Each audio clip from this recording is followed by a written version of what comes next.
ওয়ালাকাদ কাররামনা বনি আদম ওয়া হামালনাহুম ফিল বাররি ওয়াল বাহরি ওয়া রাযাকনাহুম মিনাত তাইয়্যিবাত ওয়া ফাদ্দালনাহুম আলা কাসীরিম মিম্মান খালাকনা তাফদীলা।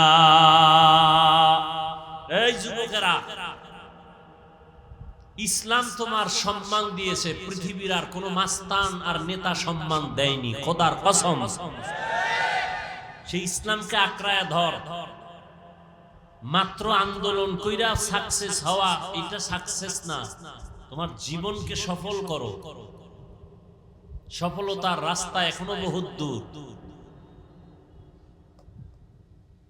যুবকের ধাক্কা, যুবকের মিশন বড় সফলতার মিশন।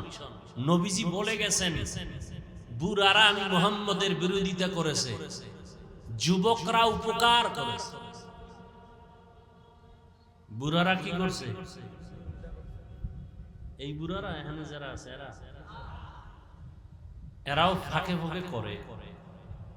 জুয়ানরা নামাজ পড়তে চাইলে কয় এত নামাজ লাগে না, দাড়ি রাখতে চাইলে কয় বয়স হয় নাই, রোজা রাখতে চাইলে আব্বা আম্মা কয় শরীর নষ্ট হয়ে যাবে।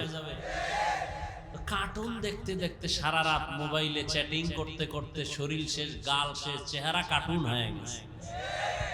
রোজা রাখলে চেহারা নষ্ট হবে, মোবাইল চালায় যে সারা রাত ঘুম নষ্ট করে চেহারা নষ্ট করলো। আব্বাজান এবার কোন মেডিসিন দিয়া চেহারা ভালো করবেন? বাবার কাছে কোনো জবাব নাই। জবাব দিবেন না হয় ভিডা রেডি হাসরের মাঠে। কোরআনের আয়াত, পালাবার কোনো সুযোগ।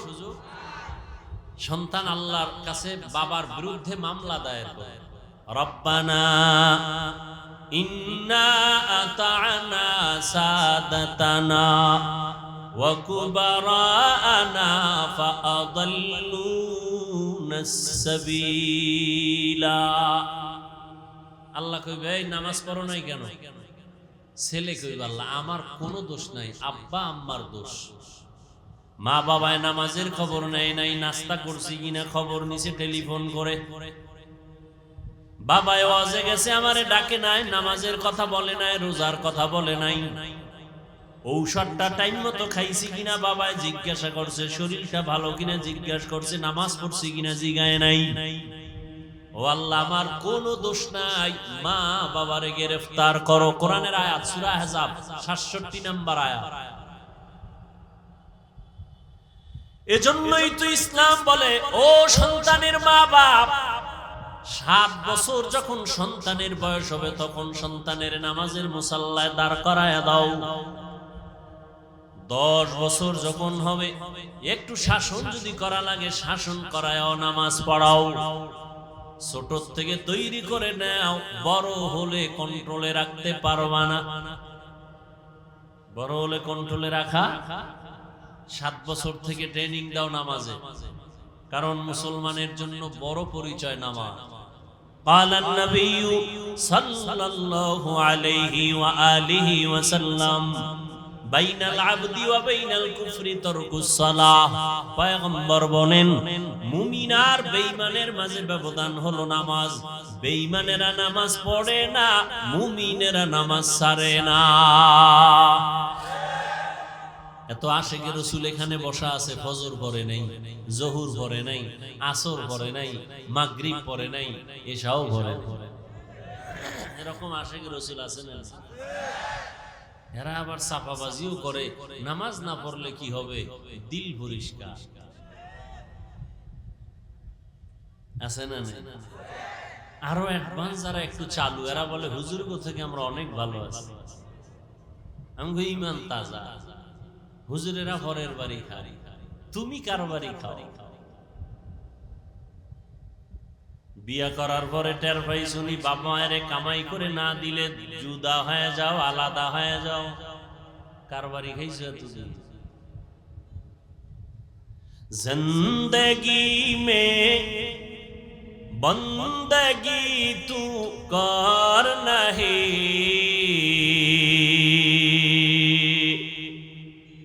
जिंदगी में बंदगी तू कर नहीं,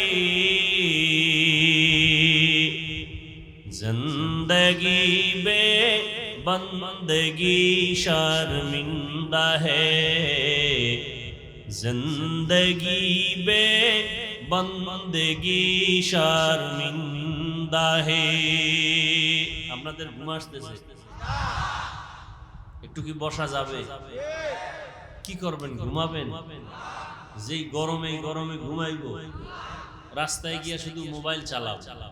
আর এখন তো বাঙালির ঘুম নাই, কি সারা রাত মোনাজাতে কাটায়। আমরা মোনাজাত ধরি বইয়া, ওরা ধরে হইয়া। ঠিক নেই। আল্লাহ হেদায়াত দান করুন। এরে যুবক, ১৫০০ বছর আগে রহমতের নবী বলে গেছেন, যুবকের আমি মুহাম্মদের উপকার করেছি। পয়গম্বরের কলিজার চাচাতো ভাই হযরত আলী ৭ বছর বয়স থেকে ১১ বছরের ভেতরে নবীর হাতে হাত দিয়া কালেমা পড়ে বলে, নবী আপনার কোনো চিন্তা নাই, আমি অল্প বয়সে কালেমার পতাকার তলে চলে আসলাম। নবীর চাচতো ভাই কালেমা পড়ার পরে হইছে সাহাবী। কিছুদিন পরে কি হবে বলেন? জামাতা হবে, রসুলের কলিজার জামাতা। কারণ ফাতেমা রাদিয়াল্লাহু আনহা রসুলের কলিজার কন্যা। মুহাব্বতের মেয়ে ফাতেমা রাদিয়াল্লাহু আনহা সবার ছোট। ও পর্দার আড়ালের আম্মা জানেরা,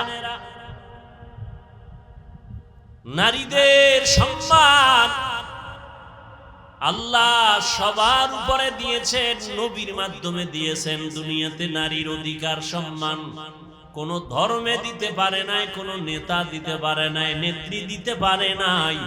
আল্লাহ দিয়েছেন নবীর মাধ্যমে, ইসলাম দিয়েছে। ইসলামের দেওয়া সম্মান অধিকার যারা একটু উল্টা পাল্টা করে মন গড়া দিতে চাইছে, এদের দ্বারা নারীর সম্মান হয় নাই, হয়েছে নারীরা অপমান।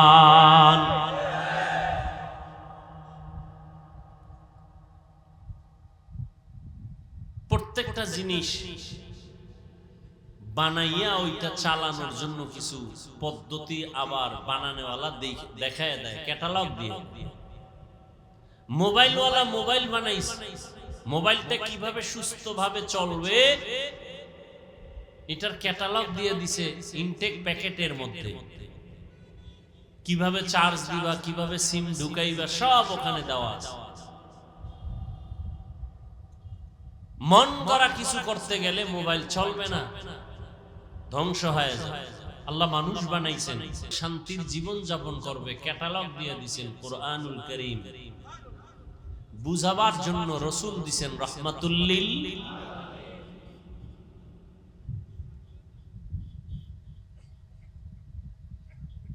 হায় তো আল্লাহর শুকর আদায় করতে গিয়ে আমি অনেক দূরে চলে আসলাম, যে আজকে সুন্দরভাবে বয়ান শুনতেছি, বয়ান করতেছি, ঝামেলা নেই। কিয়ামত পর্যন্ত আল্লাহ জানো এভাবেই দ্বীনের কথা উম্মতকে বলার মতো, শোনার মতো ঝামেলা মুক্ত ব্যবস্থা করে দেন। এক নেতার নাম দিলে আর এক নেতা বেজা, কি মাহফিল বন্ধ। ওলামায়ে কেরামের নাম হবে সবার উপরে, আর কারো নাম দরকার নেই। কি কারণ এই যুগে নবী আর আসবেন না। নবীর অবর্তমানে নবুয়তের দায়িত্ব নবী দিয়ে গেছেন উলামায়ে আহলে হকের হাতে। এরা ওয়ারাসাতুল আম্বিয়া, এরা নবীওয়ালা কাজগুলো করবেন, এরাই হলো উম্মতের রাহবার। আল্লাহ উলামায়ে কেরামদেরকে এক হয়ে দ্বীনের পথে কাজ করার তৌফিক দান করেন। এমন কোন কথা বলবেন না, কাজ করবেন না যে উলামাদের মাঝে ডিভাইড তৈরি হয়, বিপরীত অবস্থা দেখা যায়, এমনটা যেন না। ওলামায়ে কেরাম যখন এক থাকবেন পুরা দুনিয়া এক হয়ে যাবে। একটা ফ্যামিলির মা বাবা সন্তান যখন এক থাকে ওখানে কেউ বাঁকা চোখে তাকাইতে পারে না। ওলামায়ে কেরাম যখন থাকবেন এক, গোটা জাতি এক হয়ে যাবে। তখন ভারত কেন, রাশিয়া কেন, আমেরিকা কেন, কেউ বাঁকা চোখে নজর দিতে পারবে না ইনশাআল্লাহ।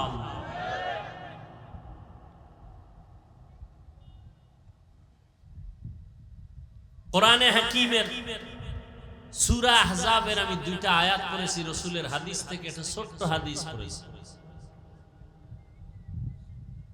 বেহেশতের বাগানে বসছেন বড় দামি, এখানে বসার সাথে সাথে জীবনের সব গুনাহ মাফ হয়ে গেছে।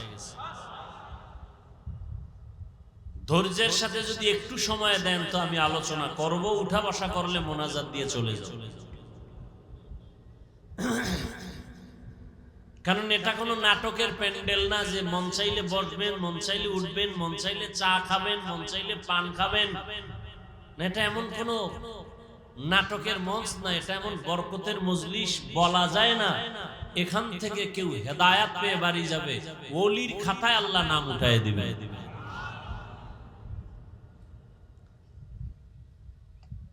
ইয়া আইয়ুহাল্লাযীনা আমানুত্তাকুল্লাহ, ও দুনিয়ার মুমিন তোমরা আল্লাহকে ভয় করো, তাকওয়া অর্জন করো। আকুলু কাওলান সাদীদা, জবান দ্বারা যা বলবা সঠিক সত্য শালীন ভাষায় বলিও। কি লাভ হবে? এক নাম্বার লাভ, ইউসলিহ লাকুম আমালাকুম, টুটা ফাটা যে আমল করছো ভুলে ভরা, আমি আল্লাহ আমলগুলোকে পরিশুদ্ধতার সাথে কবুল করে ফেলবো। সুবহানাল্লাহ। না দুই নাম্বার পুরস্কার, ওয়ায়াগফির লাকুম যুনুবাকুম, জীবনে যত গুনাহ করেছো সব গুনাহ আমি মাফ করে দিব। ওয়া মান ইউতিইল্লাহা ওয়া রাসূলাহু, যারা আমি আল্লাহ এবং আমার রাসূলের ইতাআত করবে, ফাকাদ ফাযা ফাওজান আযীমা, অতঃপর তাদের বিজয় হবে চূড়ান্ত বিজয়, সফল বিনা হিসাবে জান্নাতি। হাদিস পড়েছি, রাসূল বলেন, মাইয়াজমান লিমা বাইনা লাহইয়াইহি ওয়া মা বাইনা রিজলাইহি আজমান লাহুল জান্নাহ। রহমতের নবী বলেন, দুইটা জিনিস হেফাজতের জিম্মাদারি যদি তোমরা উম্মতেরা নাও, আমি নবী তোমাদের জান্নাতে নেওয়ার জিম্মাদারি নিব। কয় জিনিস? এক, দুই ঠোঁটের মাঝে জবানের হেফাজত করো। দ্বিতীয়, লজ্জাস্থানের হেফাজত করো। আয়াতের মধ্যে দুইটা আদেশ দিয়েছেন আল্লাহ মুমিনকে, কোনো বেঈমানকে দেন নাই। কেন? বেঈমান জান্নাত পাবে না, জান্নাত পাবে শুধু মুমিনেরা।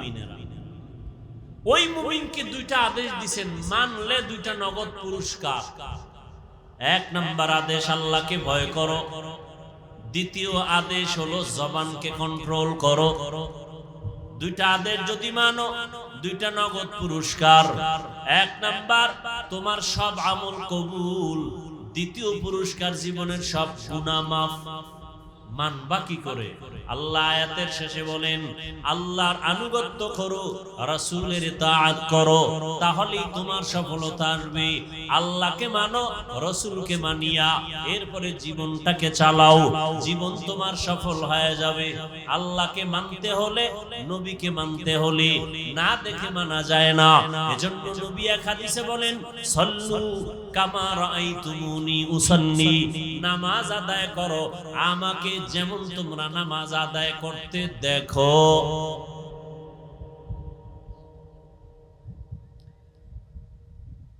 নবীকে যেমন নামাজ আদায় করতে দেখো তেমন তোমরা আদায় করো। কিতাবে দেখো, নবী বলেন না, বলছে আমাকে দেখো। কিতাবে না, কারণ কিতাবে অনেক কিছু আছে বুঝবা না, বুঝার মেধা নাই। আমি নবী যেভাবে বুঝাই ওইভাবে বুঝো। কিতাব যদি একা একা বুঝতে যাও সম্ভব হবে না। আমি যেভাবে বুঝাবো ওইভাবে বুঝবা। আমি শুধু মুখে বুঝাবো না, প্র্যাকটিক্যাল আবার আমল করে বাস্তবায়নে দেখায় দিব। চুল কাটা সুন্নত কিতাবে আছে, আমি নবী এটা আমলের মাধ্যমে প্র্যাকটিক্যাল দেখায় দেই। কিতাব দেখলে হবে না, কিতাবের কথা শুনো, আমি মুহাম্মদ রে দেখো। কিতাবের মধ্যে আছে আঙ্গুলের নখগুলো সুন্নত তরিকায় কাটো। কিতাবের কথা কানে দিয়া দিলের মধ্যে গাথো, শুনো, কিন্তু আমি নবীকে দেখো আমি কেমনে কাটি। আমি প্র্যাকটিক্যাল দেখায় দিতেছি, আমাকে দেইখা দেইখা নামাজ পড়ো। রুকু কেমনে দেই, সেজদা কেমনে দেই, হাত কেমনে বাঁধি ওইভাবে বাঁধো। নজর কোথায় রাখি, পায়ের আঙ্গুল কেমনে থাকে, হাতের আঙ্গুল কেমনে থাকবে। ওরে আল্লাহর বান্দা, আঙ্গুলগুলো কানের কোন পর্যন্ত উঠানো যাবে, আমি নবী প্র্যাকটিক্যাল দেখাইতেছি, ওইভাবে দেখো। এই উম্মতেরা বলবে নবীরে দেখা যায় না, আমরা কেমনে নবীর অনুসরণ করি দেখবো। নবী কয় আমারে যারা দেখছে তাদের দেখো। নবীরে দেখছেন সাহাবায়ে কেরাম, সাহাবায়ে কেরামদের দেখছেন তাবেঈন, তাবেঈনদেরকে দেখছেন তাবেঈন, তাদের দেখছেন উলামায়ে মুতাকাদ্দিমিন, তাদের দেখছেন উলামায়ে মুতাআখিরিন। এইভাবে উলামায়ে কেরাম দেখছেন, দেখতে দেখতে এই পর্যন্ত আসছে। ও উম্মত, তোমরা যারা আলেম না, কোরআন হাদিসের আরবি বুঝো না, ব্যাখ্যা বুঝো না, তোমরা বয়ান শুনো আর টুপি মাথায় দেওয়া সুন্নত, দাড়ি রাখা নবীর আদর্শ, জামা পরা নবীর সুন্নত, পানি 3 শ্বাসে পান করা নবীর সুন্নত, কেমনে গ্লাসটা ধরবা, কেমনে পানি পান করবা। হুজুরদের বয়ান শুধু কানে শুনবা, দিলে ঢুকাইবা, আর আমলের বেলায় আলেমদের দেইখা দেইখা আমল করবা। ইলমে রা'ইজাজ করদান বেহিসাব, খলকে রাদাদান জওয়াবে বাসওয়াব, হক না দারদ দোস্তে খলকা জারেরা, নিস্তে ই খাসলত একে দিনদারেরা। কিতাব দেখে সম্ভব। হুজুরেরা যেমন আলেমরা কিতাব বুঝাবে, কোরআন বুঝাবে, ওইভাবে বুঝো। মন গড়া বুঝলে বেজালে পড়বা। ওয়ালা দল্লিন মানে গোমরাহির থেকে আল্লাহ পানা চাই। দল্লিন দল্লান মানে গোমরা পথভ্রষ্ট। এই তরজমা, এই শব্দ আর এক কোরআনে আরো জায়গায় আছে না নাই? হ্যাঁ, নেও যদি তুমি গোমরা কও ঈমান যাবে গা। কয় কেমনে? কয় অদ্দুহা ওয়াল লাইলি ইযা সাজা, মা ওয়াদ্দাকা রাব্বুকা ওয়া মা ক্বালা, ওয়ালাল আখিরাতু খায়রুল লাকা মিনাল উলা, ওয়ালা সাওফা ইউতিকা রাব্বুকা ফাতারদা। আলাম ইয়াজিদিকা ইয়াতীমান ফাআওয়া ওয়া ওয়াজাদাকা দল্লান ফাহাদা। আল্লাহ কয় নবী আমি আপনাকে পাইছি দল্লানের ভেতরে, হেদায়াত দিলাম। দল্লিন দল্লান মানে গোমরাহ পথভ্রষ্ট। এখন আপনি যদি তরজমা করেন ওয়াজাদাকা দল্লান ফাহাদা, নবী আপনাকে দল্লান দল্লিনের মধ্যে পাইছি মানে গোমরাহ। কি অলাদ দল্লিনের অর্থ গোমরা, ওই শব্দ এখানে আছে। এখন নবীর বেলায় কি বলবা? নবীও গোমরা, ঈমান থাকবে। এজন্য নিজে নিজে খবরদার পণ্ডিতি করবা না। যারা পণ্ডিতি করছে তারা ধ্বংস হয়ে গেছে, নবী মানে নাই, ধ্বংস হয়ে গেছে। আর এক দল নবী মানছে, কিতাবের দ্বারে নাই, তারাও ধ্বংস হয়ে গেছে। বর্তমান দুনিয়াতে একদল অতি আবেগে বলে আমরা পীর ভক্ত, পীর যা কয় তা মানি, কোরআন কি কয় বুঝি না, মানিও না, তারাও ধ্বংস, গোমরা। আর এক দল বলে আমরা কোরআন হাদিস অনুযায়ী চলবো, কোনো হুজুর মানি না, আলেম মানি না, ব্যক্তি মানি না, তারাও গোমরা। আর যারা বলবে কোরআন মানি, হাদিস মানি, কোরআন হাদিসের কষ্টি পাথরের সঠিক আলেম যারা, তাদেরও মানি, তারা সঠিক। मेरा एजाज़ु करदन बेहिसाब खल्क़े रादादन जवाबे बासवाब हक न दारद दोस्ते खल्क़ा ज़ारे रा निस्ते ई खसलत एके दीनदारे रा। ও যুবক, রহমতের নবী বলেছেন যুবক নবীর উপকার করেছে। ও যুবক বাবা, আজকে যদি তোমার দ্বারা নবীর উপকার নাও হয়, আমি পায়ে হাত রেখে অনুরোধ করব নবীর দিনের ক্ষতি যেন না হয়। উম্মতে নে কি নাদারি বদমকুন বরওয়াজুদে খদসতম বে হাদমকুন। পারলে উপকার করো, না পারলে চুপ করে বসে থাকো। ক্ষতি করা যাবে? খবরদার তোমার দ্বারা যেন ক্ষতি না হয়। তুমি দাড়ি রাখতে পারো না, এজন্য তোমাকে গালি দেওয়ার অনুমতি ইসলামে নাই। ভালো করে মনে রাখিস, লেখা রাখিস। দাড়ি রাখো নাই, গালি দেওয়ার কিন্তু অনুমতি নাই। কারণ দাড়ি না রাখা এক জিনিস, দাড়ি অপছন্দ করা আলাদা জিনিস। একজনে দাড়ি রাখে না, হুজুর দোয়া চাই, রাখতে মনে চায়, চেষ্টা করব, একে গালি দেওয়া যাবে না। আর একজনে কয় দাড়ি পছন্দ করি না, তাকে ছাড় দেওয়ারও সুযোগ। খুব কঠিন জিনিস, খুব কঠিন। একজনে দাড়ি রাখে না, তাকে গালি দেওয়া যাবে না। আগে বুঝতে হবে সে কি মন মানসিকতাটা কেমন, সে কি রাখতে চায় না বিরোধিতা করে। যে বিরোধিতা করে সে রাসূলের প্রকাশ্য দুশমন। আর যে রাখার মন মানসিকতা আছে, ইনশাআল্লাহ আশা করা যায় তওবা করে জান্নাতি হয়ে কবরে যেতে পারবে। টুপি মাথায় দেন নাই, গালি দেওয়ার অনুমতি নেই। হ্যাঁ, যদি বিরোধিতা করেন তাহলে আর ছাড় নাই। ও যুবক, তোমার দ্বারা যেন দ্বীনের ক্ষতি না হয়, পারলে উপকার করিও। নামাজের দাওয়াত দিও। নিজে নামাজ পড়তে না পারলেও অন্যকে বলিও, ভাই আমি তো নামাজ পড়ি না, তুমি যাও, তুমি নামাজি, গল্প পরে হবে, আগে নামাজ পড়ে নাও। তোমার কারণে তোমার গল্পের পাল্লায় পড়িয়া ভিন্ন যুবকের নামাজ যেন নষ্ট না হয়। তুমি পারলে উপকার করিও, না পারলে একা একা বৈশা বিড়ি টানিও, তারপর আর একজন ভাইয়ের নামাজের ক্ষতি করবা না। নিজে পারলে দাড়িটা লম্বা করিও। লক্ষ লক্ষ নবী সাহাবায়ে কেরাম কেউ দাড়ি ছাড়া ছিলেন না, সমস্ত নবীরা দাড়িওয়ালা। এমনকি ফেরাউনেরও দাড়ি ছিল বড়। আমরা কি ফেরাউনের দাড়ি রাখিনি? সমস্ত নবীরা দাড়িওয়ালা, সাহাবায়ে কেরাম দাড়িওয়ালা, কেউ দাড়িবিহীন ছিলেন না। তুমি দাড়িটা লম্বা করো। নবী বলেন মুসকে খাটো করো, দাড়ি লম্বা করো। আর আমরা মুসরে দেখছেন পুরো নবীর সাথে একটা যুদ্ধ লাগায় দিয়েছে। কি বাজ মুসের ভিতরে, ওদিকে দাড়ির উপরে। এখন স্টাইল কেউ কেউ রাখে থোতার গোড়ায় স্টাইল। কেউ এরকম কেন? খেলোয়াড়রা তো রাখছে, এই জন্য আমি তার অনুসরণ করি, মুহাম্মদেরটা নয়। নাউযুবিল্লাহি মিন যালিক।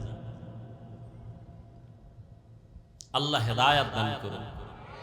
দাড়ি রাখতে পারো না রে যুবক বাবা, তোমার সাথে দুশ্মনী নাই, দেখলে সালাম দিব, কোলে নিব, বুকে লাগাবো, গালি দিব না। কিন্তু অনুরোধ করে বলি, অন্যের দাড়ি রাখার ক্ষেত্রে তুমি বাধা হইও না। তুমি তাকে উৎসাহ দাও, আমি পারি না, তুমি রাখো, কিন্তু তোমার কারণে ভিন্ন কেউ যেন দাড়ি থেকে বঞ্চিত হয় না যায়।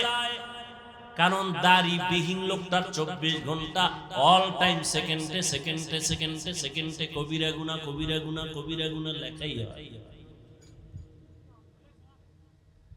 আল্লাহ হেদায়েত দান করুন। এরে নবীর আশিক, আল্লাহ পাক রব্বুল আলামিনের পয়গম্বর বলেন, দুই জিনিস হেফাজতের জিম্মা যদি নাও, আমি তোমাকে জান্নাতে নেওয়ার জিম্মাদারি নিব। এক নাম্বার জবানটারে কন্ট্রোল করো, দুই নাম্বারে লজ্জাস্থান হেফাজত করো। আর জবানকে আর লজ্জাস্থান হেফাজত করার জন্য বর্তমানে যে বাধা, তার নামেই মোবাইল। জবান কন্ট্রোল হয়নি মোবাইলে, তো বলেন কি সারা রাত জিকির চলে মোবাইলে, সারা রাত। আল্লাহ হেদায়েত দান করুন। কত বাজে কথা বলেছো এই যুবকের, আল্লাহরে ভয় করিস। দুনিয়াতে কয়দিন হায়াত পাবি এটা আল্লাহ লেখছে না? ও বাবারা বলো না, যুবকরা একটু বলো, নির্ধারণ আছে না নাই? আছে। ঠিক ঠিক কয়দিন তুমি কত কিলো খানা খাইবা তাও কিন্তু বাজেট আছে, আছে না নাই? ঠিক তেমনি ভাবে তোমার জীবনে কয়টা কথা বলবা তাও বাজেট আছে। এই যুবকের একটু খেয়াল কর, পাও দইরা কই, একটু খেয়াল কর। হায়াতের বাজেট এখনো বাকি, কিন্তু মোবাইলে এত বেশি কথা কইছো, বাজেট শেষ। মরার আগে জবান বন্ধ, মনে রাখো, লিখে রাখো। মরার আগে অনেক মানুষ কথা বলতে পারে না, দেখো নাই? কারণ কি? হায়াতের বাজেট বাকি, কথার বাজেট নাই। এই জন্য হিসাব করে কথা কইও। হযরত ওমর ফারুক মুখের ভিতর একটা পাথরের টুকরা দিয়ে রাখছেন, প্রয়োজন অনুযায়ী কথা বলবেন, অনর্থক কথা যেন বের না হয়, আল্লাহর আদালতে জবাব দিতে হবে। এমনি ওমরের নাম বাগের বাচ্চা, পৃথিবীর টপ লেভেলের টেররিস্ট হযরত ওমর, বিশ্ব সন্ত্রাসী হযরত ওমর।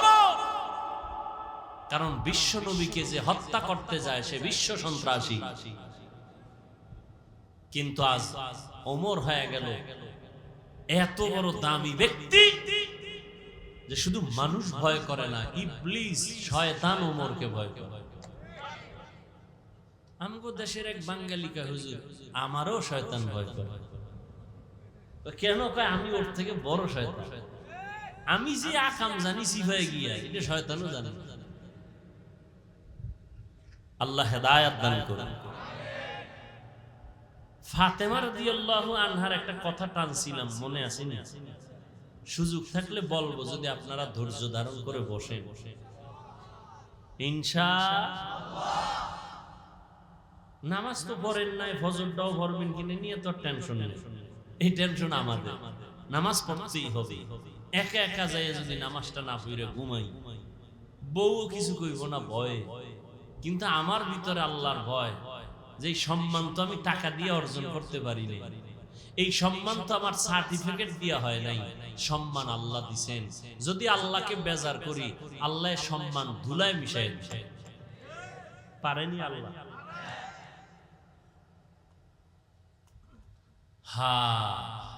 কি কথা বলতেছিলাম? ওমরে ফারুক রাদিয়াল্লাহু আনহুকে শয়তান ভয় করে, শয়তান ভয় করে ওমর। এবার বুঝেন তো কেমন বেড়া শয়তান ভয় করে। যে শয়তান আল্লাহর সাথে চ্যালেঞ্জ দিয়েছে, কোরআনের ঘটনা, আল্লাহর সাথে চ্যালেঞ্জ দিয়েছে আদমকে সিজদা দিব না, আর সেই শয়তান ওমরের দেখলে দৌড়, উল্টা দৌড়।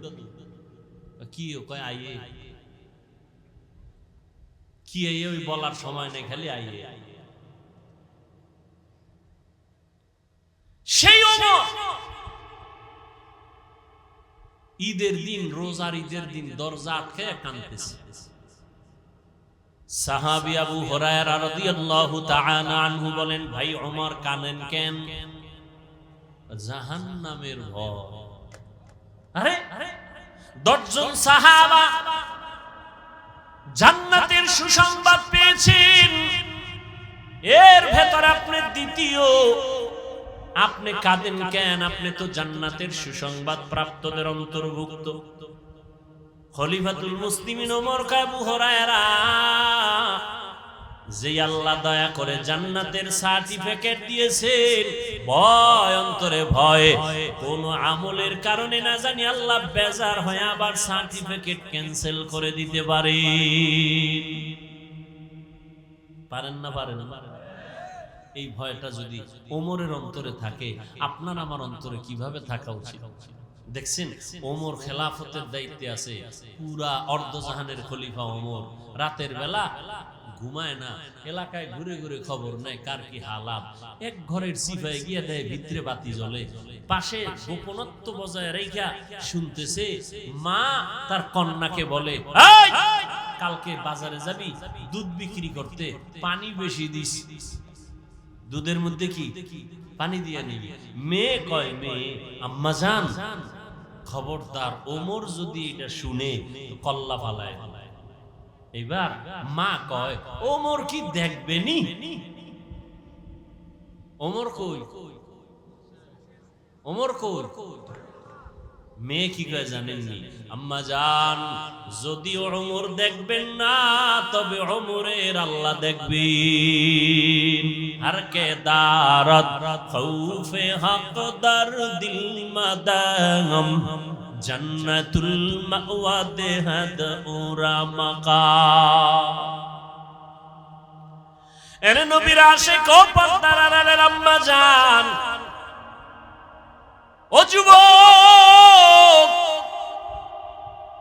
আমি তোমাদের পায়ে হাত রেখে বলি, বয়ান করে আমি তোমাদের আমার মতো হুজুর বানাবার জন্য আসি নাই। আমি একবারও বলি না তোমরা আমার মতো হুজুর হও, দাড়ি রেখে পাগড়ি লাগাও, একবারও বলি না, বলবো না। বরং আমি তোমাদের আশ্বস্ত করি, সাহস দেই, স্কুলে পড়ো, কলেজে পড়ো, চাকরি করো, করো, ওই রাস্তায় থাকো। তুমি একজন ডাক্তার হও, আমার দেশের গৌরব। তুমি একজন ইঞ্জিনিয়ার হও, আমার মুসলমান ও দেশের গৌরব। তুমি একজন ভালো দার্শনিক হও, আমার দেশের গৌরব। মুসলমানের একটা গৌরব, মুসলমানের ডাক্তার, মুসলমান ইঞ্জিনিয়ার, মুসলমান একজন দার্শনিক। তবে তোমার কাছে আমার দাবি, সম্মানের জীবন চাইও। ওই সম্মান চাইও না যে মেয়াদ শেষে আবার জেলখানায় ঢুকায় দিবে। এমন সম্মানের জীবন চাইও, আল্লাহকে রাজি কইরা চলবা। কোন দল ক্ষমতায় আসবে আর যাবে টেনশন লাগবে না, তোমার সম্মানের চেয়ার থাকবে আজীবন। সম্মানের জীবন চাইও, আর সম্মানের জীবন যদি চাইতে হয় ভালো করে লিখে রাখি, ওরে যুবক, ডাক্তার হইয়াও জীবনভর সম্মানের চেয়ারে থাকবি। মরিয়া গেলে মানুষ বুকের সাথে লাগাইয়া শ্রদ্ধার সাথে স্মরণ করবে, দোয়া করবে। ইঞ্জিনিয়ার হলো সম্মান যাবে না, ডাক্তার হলো সম্মান যাবে না, ডক্টর হলো সম্মান যাবে না। দুইটা পুঁজি ঠিক রাইখা ডাক্তারি ভরো, দুই পুঁজি ঠিক রাইখা তুমি ইঞ্জিনিয়ার হও। প্রথম পুঁজি শরীরের সুস্থতা, দ্বিতীয় পুঁজি সুন্দর চরিত্র। এই দুইটা নাই, তোর সম্মান নেই। চরিত্র ভালো কিন্তু অসুস্থ, চাকরি কোনোদিন হবে, টিকবে?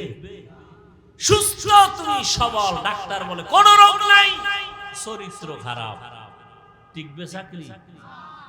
এই দুই জিনিস লাগবে, আর এই দুই জিনিস ধ্বংস করে একমাত্র মোবাইল। মোবাইলে তোমার অসুস্থ বানাইছে, খবর নাই। ওই যে একটু আগে বলছিলাম, কথা বলার মেয়াদ আল্লাহ দিয়েছেন। মোবাইলে যদি অজস্র কথা বলিয়া মেয়াদ শেষ হওয়ার আগে অনবরত কথা বলিয়া কথার বাজেট শেষ করো, মরার আগে বোবা হইয়া বিছানায় কান্না করবি, জবানে কথা নাই, কারণ বাজেট শেষ। এজন্য গুনে গুনে কথা কই। আজকে গিয়া বলবি, এই ভালোবাসার পাত্রী, আজকে থেকে কথা গুনে গুনে কইতে, না তুমিও বোবা আমিও।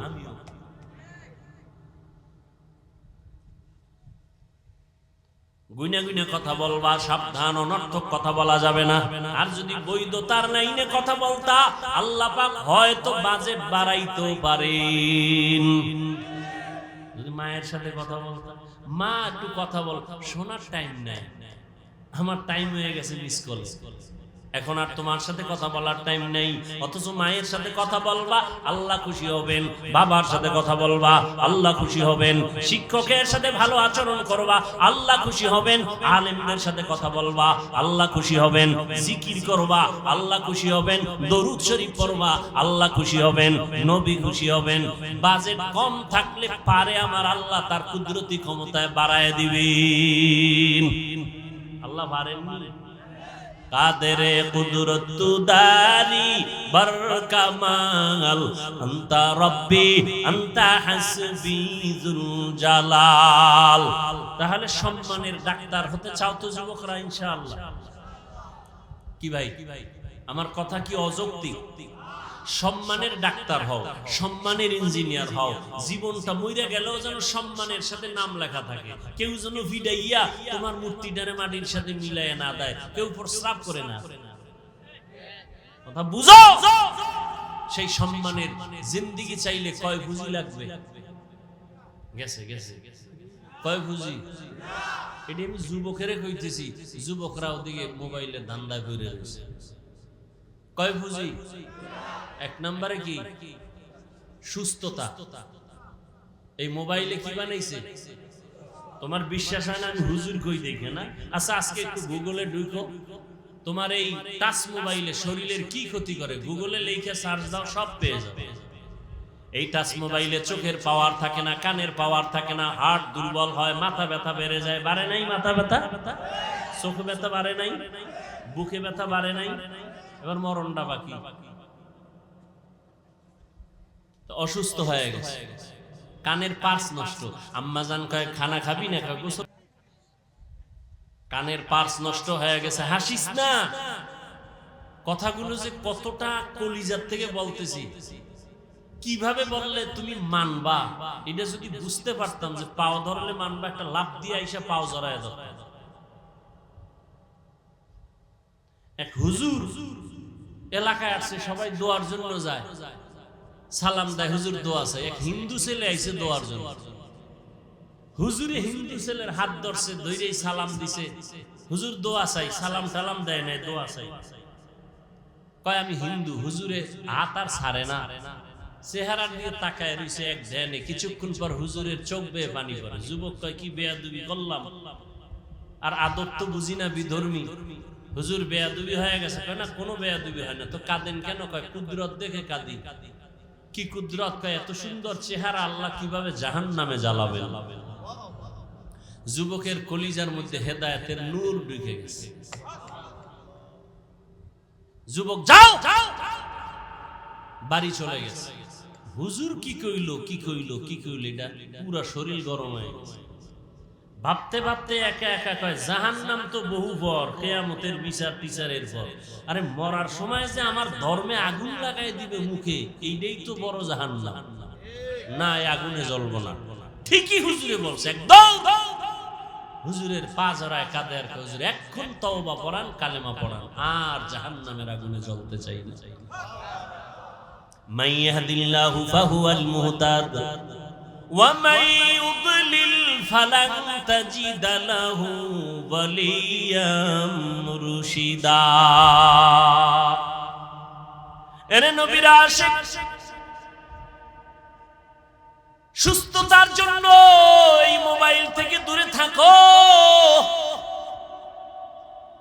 আমিও যে মোবাইল চালাই আলহামদুলিল্লাহ, গুনাহ থেকে বেঁচে থাকার চেষ্টা করি আলহামদুলিল্লাহ, তারপরও কিন্তু বেশিক্ষণ তাকায় থাকলে মাথা ঘুরায়।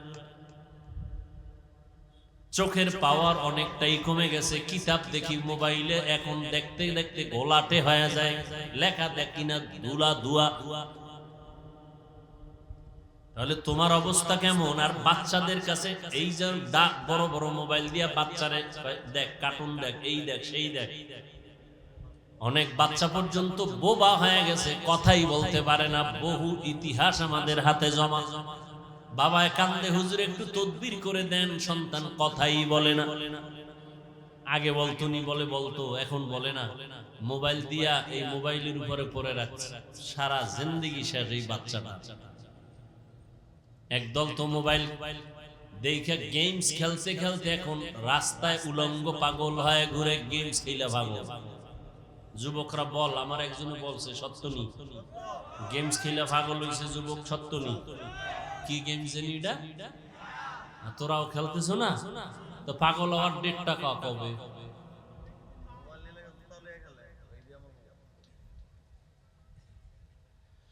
হেসে হেসে উড়াইয়া দিতেছ রে যুবক,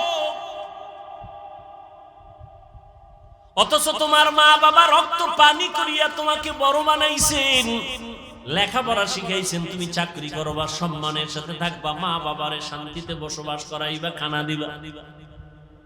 অথচ লেখাপড়া করছো, চাকরি নাই, চরিত্র ভালো না, কেউ তোমার দোয়াও করে না, বড় দোয়া করে।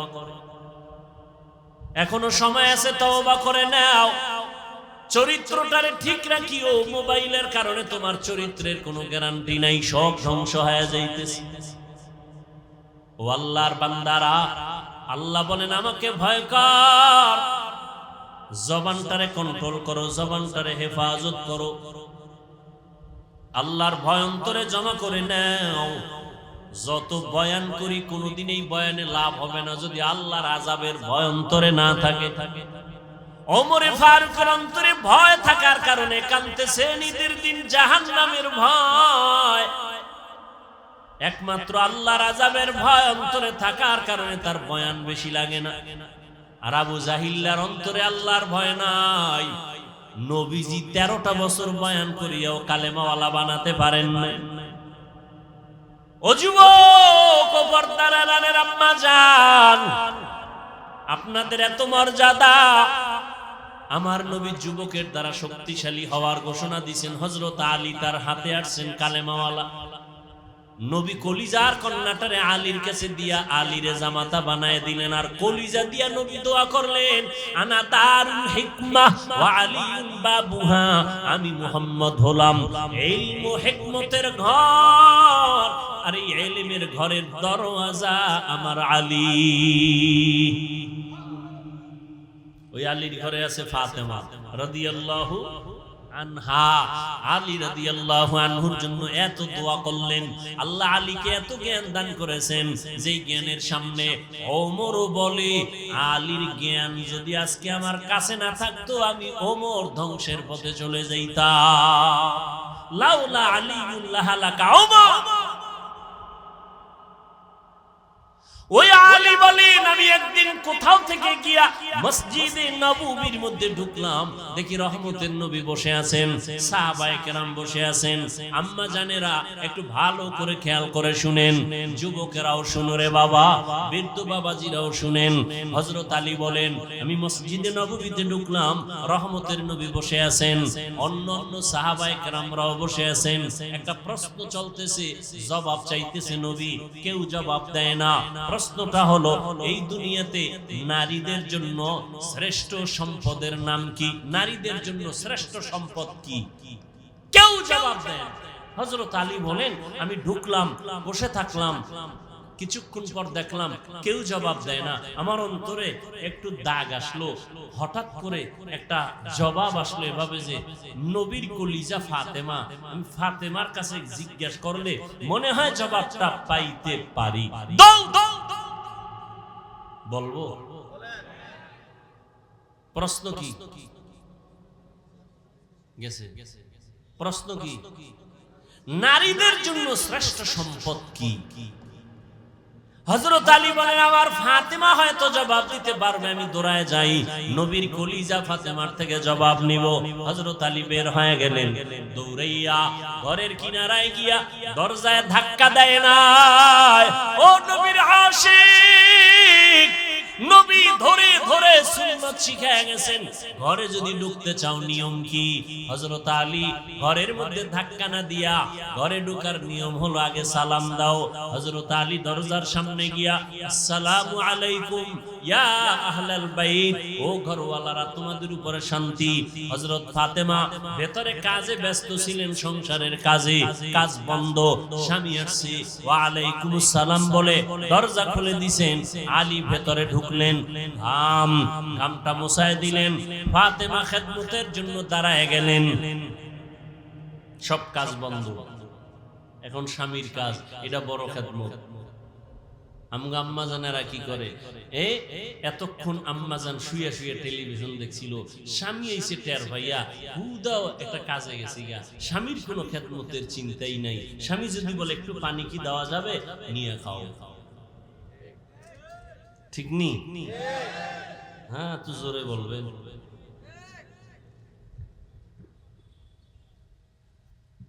হায় হায় হায়, ফাতেমা রাদিয়াল্লাহু তাআলা আনহা স্বামীর খেদমতে নিয়োজিত হয়ে গেছেন। এখন আর কোনো কাজ হবে না, এবার হাল পুরসি জিজ্ঞাসা করেন কেমন আছেন, কোথা থেকে আসছেন, খাইছেন নি কিছু, এত ঘাম কেন? রহমতের নবীর দরবার থেকে আসছি। আব্বাজান কেমন আছেন? আলহামদুলিল্লাহ ভালো, তবে একটু পেরেশানি দেখলাম। কি পেরেশানি? একটা প্রশ্ন করলেন, নারীদের জন্য শ্রেষ্ঠ সম্পদের নাম কি, শ্রেষ্ঠ গুণের নাম কি? কেউ জবাব দেয় না। আমার অন্তর বলে ফাতেমা তুমি পারবা। এবার বলে আলী আপনি যদি দোয়া করেন, আমার আব্বাজানের নেক দোয়া থাকলে আমি জবাব দিতে পারবো।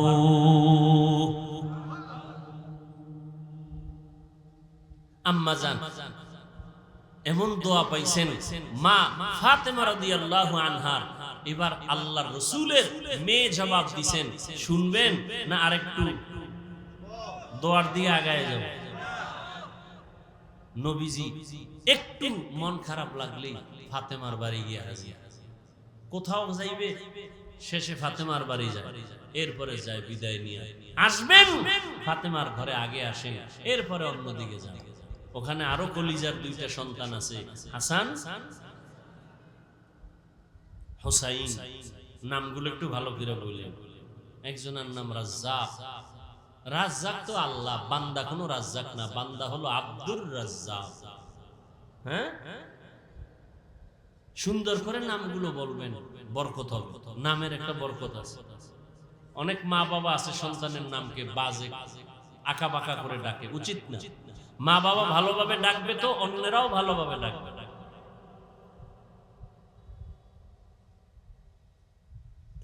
নামই তো নাই, ভালো নামই তো নাই, তো আর ভালো করে ডাকবে? নাম হলো হৃদয়, সাগর, নদী, পাহাড়, তুফান। সন্তানের নাম তুফান। হ্যাঁ, বৃষ্টি। হ্যাঁ, দুনিয়াতে ঠাড়া ভরা নাম আর হয় না, অথচ সারা দুনিয়ার কোন বিধর্মীর ঘরে ইসলামের একটা নাম আছে, রহিমা, আব্দুর রহমান। বেঈমানের নাম আমগো রাখতে হবে? আমরা এতটাই দুর্বল কেন, এত ঠেকা কেন? আল্লাহর কোরআনে ইসলামের নামের অভাব, আফসোস। অথচ রাসূল সহিহ হাদিসে বলেন কিয়ামতের দিন শুধু নামের বরকতেও অনেকে জান্নাতে চলে যাবে।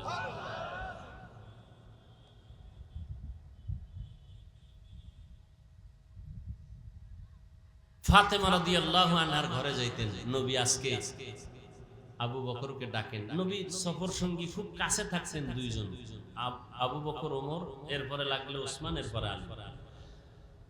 বলবো? নবী এবার বলে চলো আমরা একটু আমার ফাতেমার ঘরে যাই।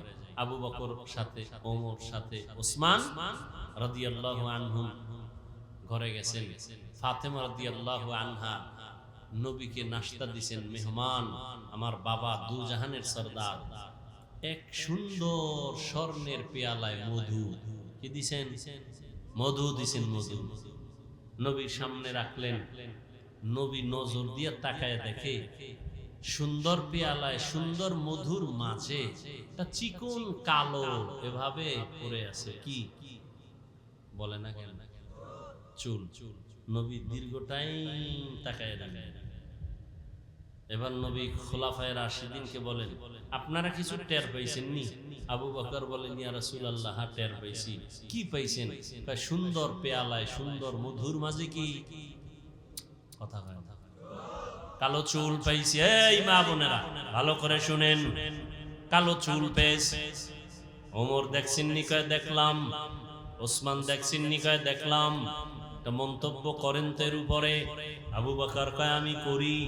রাসূল বলেন করেন। ইয়া রাসূলুল্লাহ, মানুষের ভেতর একটা দিল আছে, দিল আছে না নাই? ওই দিলটা হলো স্বর্ণের পেয়ালার মতো সুন্দর, আর এই কলবের ভিতরে ঈমানের নূর হলো মধুর মতো মিষ্টি, আর ঈমান অনুযায়ী আমল করা হলো চুলের মতো চিকন কঠিন। মন্তব্যটা কেমন হইল? কথা কয় না। এবার আবু বকর মন্তব্য করছে ওমর কি বাদ যাবে? কথা কয় না। ওমর ফারুক বলেন, ইয়া রাসূলুল্লাহ, আমিও কি করব মন্তব্য করেন? ওমর বলেন, রাষ্ট্র ক্ষমতাটা স্বর্ণের পেয়ালার মতো চমকদার, অনেক সুন্দর, এবং মানুষের হুকুম দিয়া পরিচালনা করাটা এটা মধুর মতো মিষ্টি, কিন্তু ইনসাফ ঠিক রাখা চুলের মতো কঠিন। কি রাষ্ট্র চালানো খুব মজা না? যে উঠে খায় আমার আব্বার, আর নামতাম না, এই চেয়ারের কোনো মেয়াদ নাই, কথা কথা এটা আমার ভাইয়ের বাপ দাদা, এই চেয়ার আর ছাড়বো না। এবার জনগণের কয় উঠো আর বউ, এটা কত মজা, কয় মধুর মতো মজা। ওমর কয়, ইনসাফ ঠিক রাইখা বিচার চালানো এটা চুলের মতো কঠিন। ইনসাফ, অন্যায় করলে ছেলেরও যেই শাস্তি হবে, অন্যের সেই শাস্তি হবে। ছেলে বলে ক্ষমার কোনো সুযোগ নাই। অন্যায়কে অন্যায় বলতে হবে, অপরাধীকে অপরাধী সাব্যস্ত করে বিচারের আওতায় নিতে হবে। এখানে ছাড় দেওয়ার কোনো সুযোগ হবে না। ওমর যখন মন্তব্য করলেন, কেমন হইল? কথা কয় না। পাশে বাকি আছে কে? উসমান রাদিয়াল্লাহু আনহু। কে সে উসমান? কে সে উসমান? নবী বলেন, লিকুল্লি শাইইন লিকুল্লি নবিয়্যিন রাফিকুন ওয়া বা'দি, লিকুল্লি নবিয়্যিন রাফিকুন অফিল জান্নাতি অবাদি ফিল জান্নাতি উসমানা। সমস্ত নবীদের একজন জান্নাতে বন্ধু হবে, আমি মুহাম্মদের বন্ধু হবে জান্নাতে আমার উসমান। নবীজির কয় মেয়ে জানেননি? কথা বলেন, কয় ছেলে? ছেলে নাই। আপনারা মেয়ে হইলে বেজার, ছেলে হইলে খুশি। বিষয় কি? একটা বাবাও কি ছেলে দিয়া আরামে আছে? রাত পোহাইলে ঘুম নষ্ট, রাতে ঘুম নাই, ছেলের যন্ত্রণা, এই সমস্যা ওই সমস্যা। অথচ ছেলে হইলে বাবা খুশি, মেয়ে হলে বেজার। আমার নবী বলেন, আমি 4 কন্যার বাবা, আমার একটা ছেলেও নাই। যে একটা কন্যা পাইছো, একটা জান্নাতের মালিক। উসমান হলেন নবীর আরো আদরে।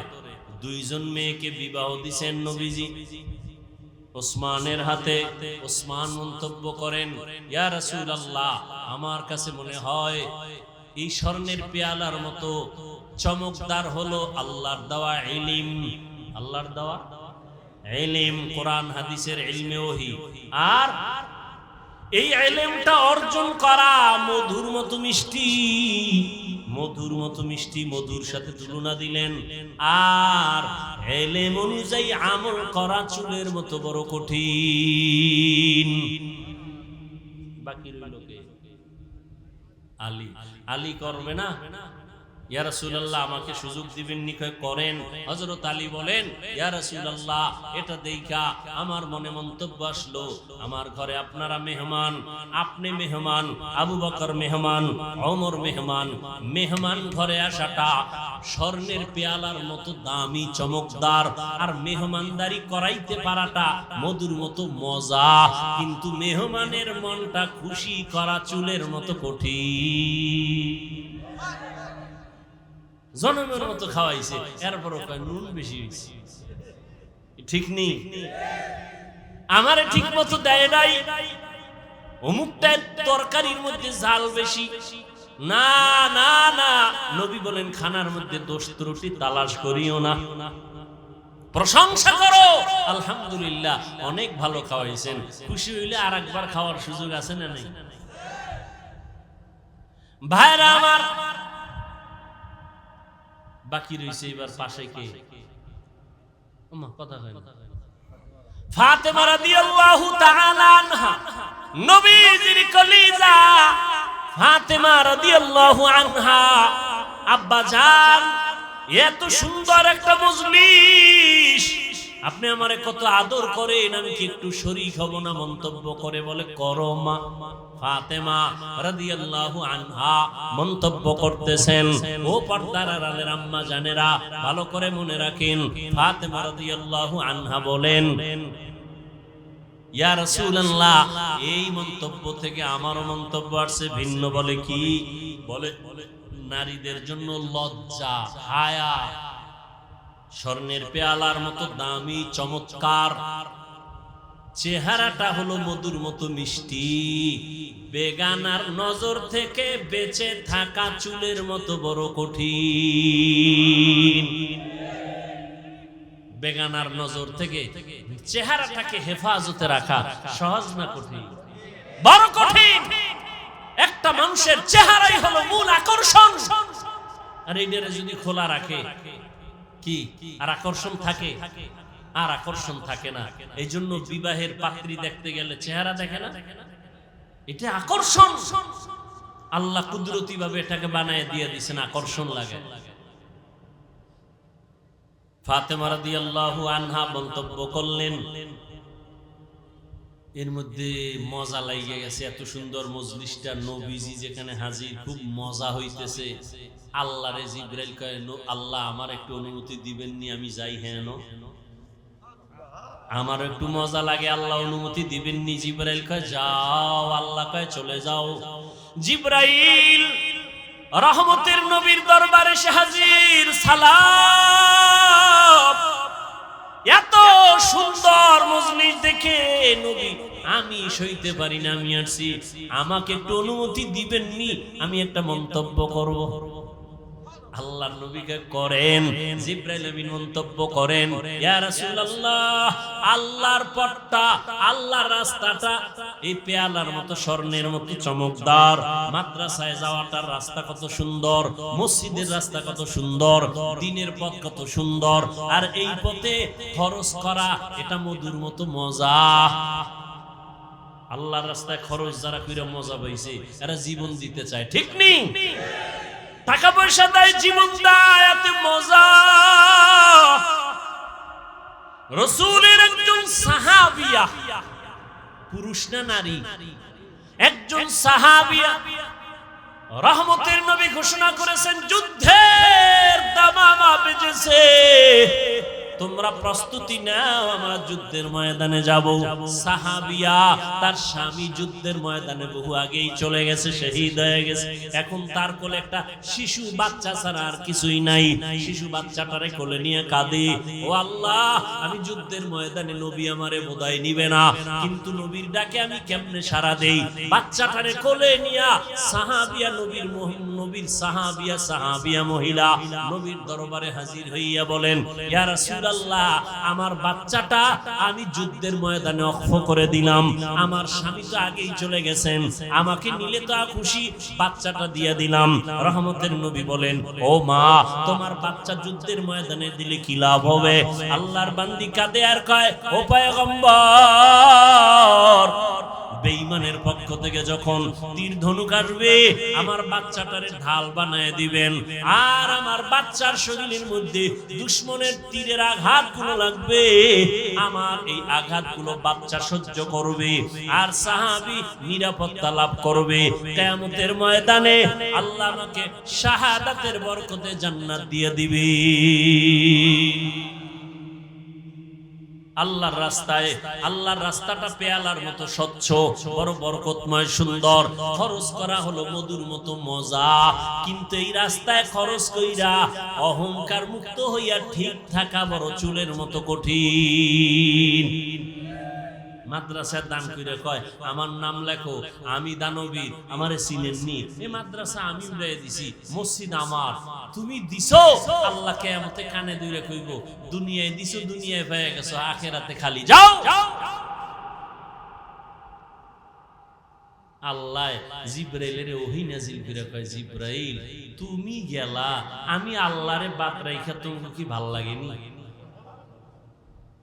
আমারও অন্তর চাইতেছে, কুদরতি অন্তর, আমিও একটা রহমতের নবীর সাথে সাথে একটা মন্তব্য করি মধু দিয়া। এবার কয় আল্লাহ করেন। ও জিবরাইল নবীরে জানায় দাও।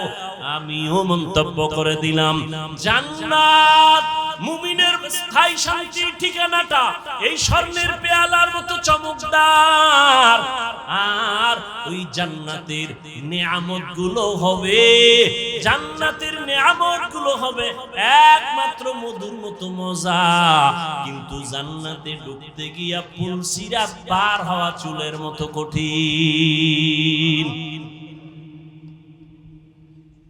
আল্লাহ মন্তব্য করে দিলেন পুলসিরাত পার হওয়া বড় কঠিন। রহমতের নবী বলেন আমারটাও তো বাদ রয়ে গেল, আমিও মন্তব্য করে ফেললাম।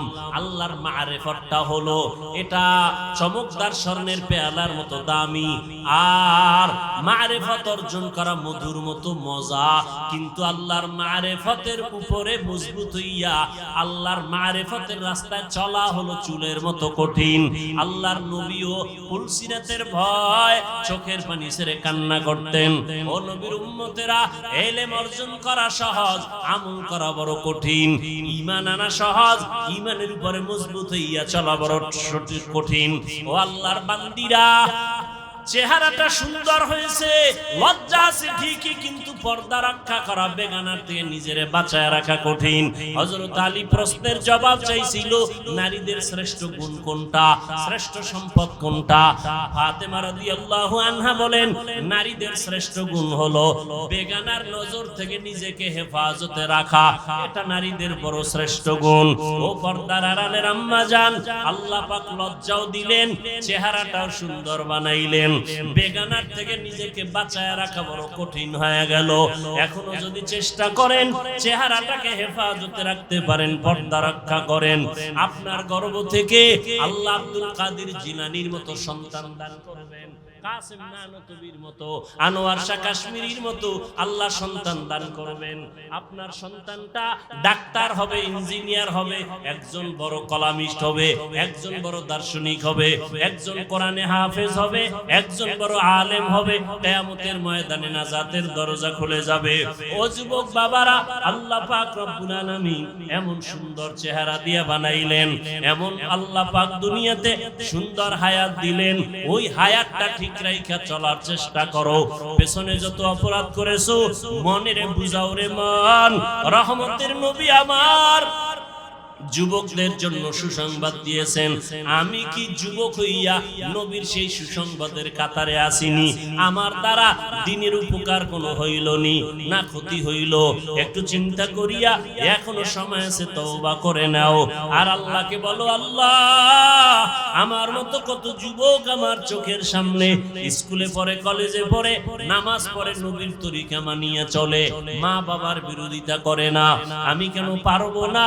ও যুবক বাবারা, স্কুল কলেজে পড়িয়া এখনো তুমি পারো, তওবা করে নাও। তোমার মতো যুবক স্কুল কলেজে পড়ে, চাকরি করে, ব্যবসা করে, নামাজ ছাড়ে না, তুমি কেন পারবা না রে বাবা? এখনো সময় আছে, তওবা করে নাও। ও মা বোনেরা, আপনারাও তওবা করেন। জীবনে বেপরদায় চলবেন না, বেগানার নজর নিজের উপরে নিয়ে আপনার জীবনটাকে ধ্বংস করবেন না।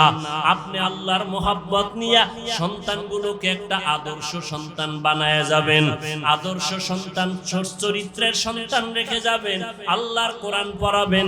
সন্তান ডাক্তার হইয়াও আপনাকে দোয়া করতে ভুলবে না, ইঞ্জিনিয়ার হইয়াও মা বাবাকে দোয়া করতে ভুলবে না। ও বাবাজিরা, আপনারাও তওবা করেন, আর জীবনে নামাজ ছাড়বেন না, বেপরদায় চলবেন না, সন্তানগুলোকে আদর্শওয়ালা বানাবেন, নামাজি বানাবেন। ও যুবক বাবারা, এখনো সময় আছে, তওবা করে নাও। আল্লাহকে ডেকে বলো, হে মালিক, জাহান্নামের ভয় অন্তরে ঢুকায়া দাও। জীবনে তো কত নামাজ ছাড়লাম, বেপরদায় চললাম, কত মানুষের হক নষ্ট করলাম। আজকে থেকে আর নামাজ ছাড়বো না, বেপরদায় চলবো না, মা বাবাকে কষ্ট দিব না, নবীর তরিকার বাহিরে চলবো না। ও আল্লাহ, তুমি আমার তওবা কবুল করে নাও। আমার নবী, যার কোনো গুনাহ নাই, সে নবী যদি জাহান্নামের ভয় উম্মতের জন্য কান্না করেন, তোমার আমার কি পরিমাণ কান্না করা দরকার? কোরআন হাদিসকে মিথ্যা মনে করিও না। লক্ষ লক্ষ নবী পয়গম্বরেরা জাহান্নামের ভয়ের বয়ান করেছেন, মিথ্যা মনে করিও না। আলেম ওলামারা জাহান্নামের ভয়ে বয়ান করিয়া গুনাহ থেকে বাঁচাবার জন্য চেষ্টা করেছেন, মিথ্যা মনে করিও না। এখন থেকে তওবা করো, মনেরে বুঝাও লক্ষ লক্ষ নবীরা মিথ্যাবাদী হতে পারেন না, লক্ষ লক্ষ আম্বিয়ায়ে কেরাম সাহাবায়ে কেরাম মিথ্যা হতে পারে না, লক্ষ কোটি ওলামায়ে কেরাম মিথ্যা বলতে পারেন না। আল্লাহর কোরআন এখনো সত্য কেউ ভুল বের করতে পারে নাই। অতএব কোরআন সত্য, গুনাহগার হইয়া কবরে গেলে জাহান্নামে যেতে হবে, তাও সত্য। এই কথা অন্তরে নিয়া মনে মনে তওবা করো আর আল্লাহকে বলো, আল্লাহ আজকে থেকে দাড়ি আর কাটবো না, বেপরদায় চলবো না, মা বাবাকে আর কোনোদিন কষ্ট দিব না, ওলামায়ে কেরামের পরামর্শ নিয়ে চলবো।